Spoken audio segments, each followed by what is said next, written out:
In this video, I'll show you how to add money to your Metamask wallet using a debit card, but before we begin it's important to be clear that I'm not a financial advisor and this is not financial advice. This video is strictly for educational purposes, so always do your own research before using any crypto service.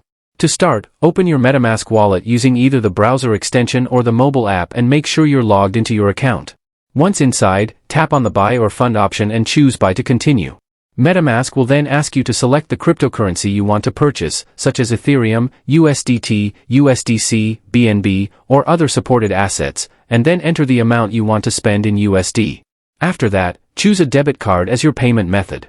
Metamask does not process payments directly, instead it connects you with regulated third-party providers like MoonPay, Transact, Mercurio, Banksa, or Coinbase Pay, depending on your region.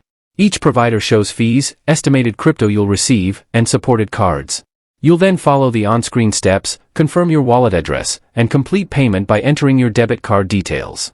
Some providers may request identity or selfie verification, which is standard for compliant services. Once approved, your crypto usually appears in Metamask within minutes, though delays can happen during verification. Subscribe now for more simple, honest, and beginner-friendly crypto tutorials.